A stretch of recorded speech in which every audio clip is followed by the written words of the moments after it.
Halo pemirsa JPR TV, dari Sabang sampai Merauke, dari Miangas hingga Pulau Rote. Bertemu lagi bersama saya Bunda Azari Disak dalam program Kominfo Newsroom.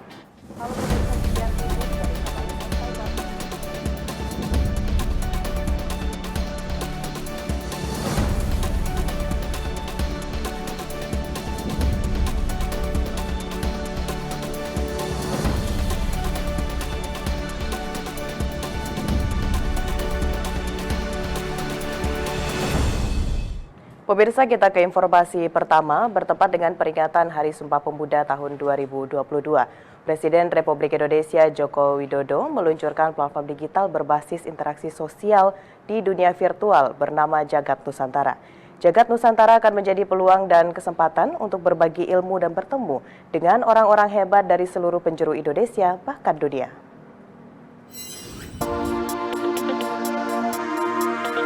Presiden Republik Indonesia Joko Widodo secara resmi meluncurkan platform digital berbasis interaksi sosial di dunia virtual bernama Jagat Nusantara pada Jumat 28 Oktober 2022 di Jakarta Theater, Jakarta Pusat. Jagat Nusantara merupakan platform dunia virtual pertama di Indonesia yang terhubung dengan kota nyata, yakni Ibu Kota Nusantara yang dihadirkan oleh PT Avatara Jagat Nusantara. Presiden Joko Widodo dalam video yang ditampilkan melalui versi avatar menyampaikan bahwa Jagat Nusantara juga akan menjadi peluang untuk bertemu dan berinteraksi melalui dunia virtual. Untuk dapat merasakan dunia virtual tersebut, masyarakat dapat langsung mengaksesnya melalui play.jagat.io atau dengan mengunduh aplikasi Jagat melalui Play Store bagi pengguna Android dan App Store bagi pengguna iOS di seluruh Indonesia maupun dunia.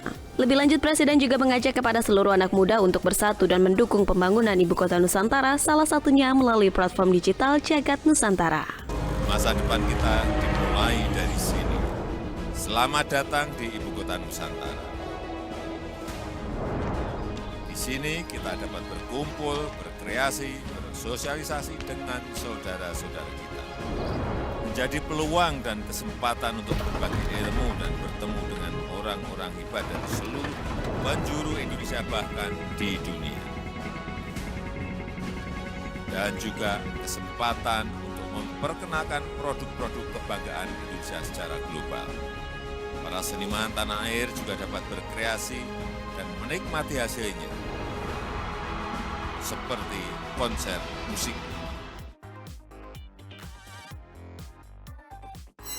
Pemirsa, kita ke informasi selanjutnya. Menteri PUPR Basuki Hadimuljono menghadiri Malam Anugerah Desa Wisata Indonesia tahun 2022 yang digelar oleh Kementerian Pariwisata dan Ekonomi Kreatif. Di kesempatan tersebut, Menteri Basuki mengatakan Kementerian PUPR akan meningkatkan pembangunan jalan daerah untuk mendukung konektivitas pariwisata daerah.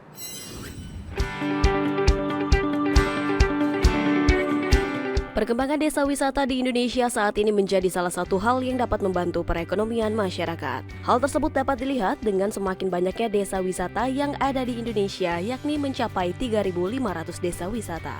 Menteri PUPR Basuki Hadimuljono menyebutkan bahwa infrastruktur jalan menjadi konektivitas yang sangat penting untuk wisatawan mengunjungi desa wisata. Presiden Republik Indonesia Joko Widodo telah memberikan perhatian khusus terhadap jalan-jalan di daerah dengan menginstruksikan untuk mempersiapkan impres jalan daerah. Sehingga dengan adanya impres tersebut akan adanya petunjuk mengenai penggunaan APBN pada tahun depan yang dapat dipergunakan untuk perbaikan jalan daerah, tidak hanya bergantung kepada APBD.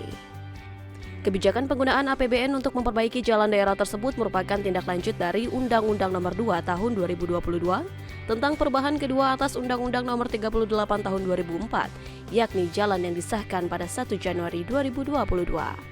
BLE tersebut mengamanatkan wewenang pembangunan jalan yang menjadi kewenangan pemerintah daerah dapat diambil alih pemerintah pusat. Hingga saat ini, impres tersebut telah dipersiapkan oleh Kementerian PUPR dan menunggu alokasi anggaran dari Menteri Keuangan Republik Indonesia Sri Mulyani Indrawati. Hal tersebut disampaikan Menteri PUPR Basuki Hadimuljono dalam acara Malam Penganugerahan Desa Wisata Indonesia 2022. Nah, ini Bapak Presiden sudah memberikan perhatian khusus untuk jalan-jalan daerah ini, provinsi, kabupaten, dan kota, dengan memerintahkan untuk menyiapkan impres, instruksi Presiden jalan daerah. Ya, ini sekarang sudah disiapkan impresnya, kami sedang menunggu alokasi anggarannya dari Ibu Menteri Keuangan. Kalau itu sudah, nanti akan kita lihat ruas-ruas mana yang menjadi prioritas. Menteri Ketenagakerjaan Ida Fauzia menghadiri Festival Pelatihan Vokasi dan Job Fair Nasional di Jakarta.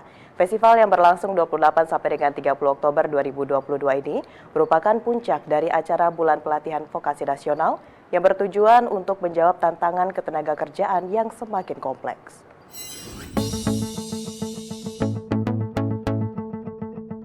Kementerian Ketenagakerjaan telah menyelenggarakan Festival Pelatihan Vokasi dan Job Fair Nasional di JCC Senayan pada 28 hingga 30 Oktober 2022 lalu sebagai salah satu upaya pemerintah untuk menyiapkan kompetensi kerja masyarakat.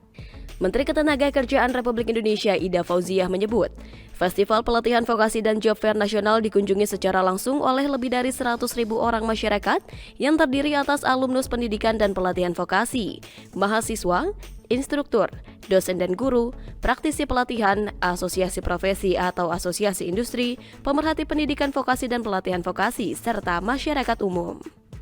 Tujuan kegiatan tersebut mempertemukan langsung para pencari kerja dengan penyedia lapangan pekerjaan, sehingga diharapkan dapat menjalin komunikasi dua arah yang baik dan membangun ekosistem dunia kerja yang nyaman bagi kedua belah pihak, selain menggunakan siap kerja yang dibuat oleh Kemenaker.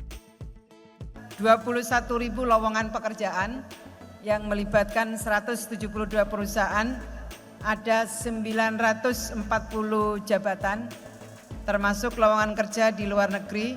Job Fair ini juga diikuti oleh perusahaan-perusahaan yang membuka lowongan kerja bagi penyandang disabilitas.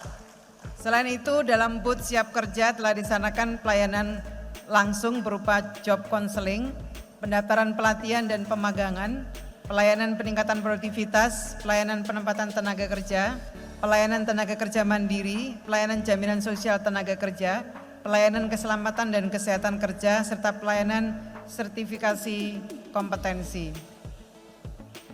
Dengan komitmen dan kolaborasi semua pihak serta ekosistem yang telah terbangun, Kementerian Ketenagakerjaan siap melaksanakan revitalisasi pelatihan vokasi di Indonesia sebagaimana Perpres nomor 68 tahun 2022.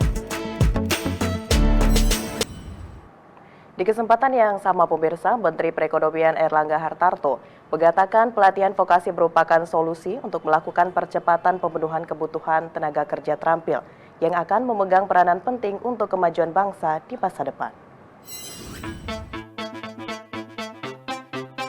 Saat ini, Indonesia sudah mulai memasuki era bonus demografi dengan capaian penduduk berusia produktif mencapai 70%, dengan capaian jumlah angkatan kerja sampai dengan 144 juta orang. Besarnya jumlah angkatan kerja tersebut nyatanya menjadi potensi besar untuk mempercepat pembangunan ekonomi nasional yang diharapkan mampu mensejahterakan para angkatan kerja sebelum memasuki masa tuanya. Oleh karenanya, pemerintah terus mendorong peningkatan sumber daya manusia dan pengembangan pendidikan vokasi untuk mencapai pembangunan yang inklusif dan merata di seluruh wilayah Indonesia. Selain itu, pemerintah juga telah menyediakan insentif Super Tax Education bagi perusahaan yang melakukan kegiatan vokasi seperti pemagangan, prakerin atau PKL, guru industri, dan lainnya. Dengan potongan pajak paling tinggi sebesar 200% dari total biaya yang dikeluarkan dunia usaha dan dunia industri untuk kegiatan vokasi. Menteri Koordinator Bidang Perekonomian Erlangga Hartarto dalam Festival Pelatihan Vokasi Nasional tahun 2022 mengimbau Kementerian Ketenagakerjaan bersama dengan pemerintah pusat, daerah, serta dunia usaha dan dunia industri sebagai koordinator pelatihan vokasi berkolaborasi untuk mempercepat pembangunan ekonomi secara nasional. Lebih lanjut, Menko Erlangga juga menjelaskan bahwa pendidikan maupun pelatihan vokasi merupakan reskilling dan upskilling sepanjang hayat guna menjaga keseimbangan kerja dan hidup di masa yang akan datang. Untuk menghadapi berbagai tantangan, Kementerian Tenaga Kerja sebagai koordinator pelatihan vokasi terus bersama-sama dengan unsur pemerintah pusat dan daerah, baik itu dunia usaha maupun industri.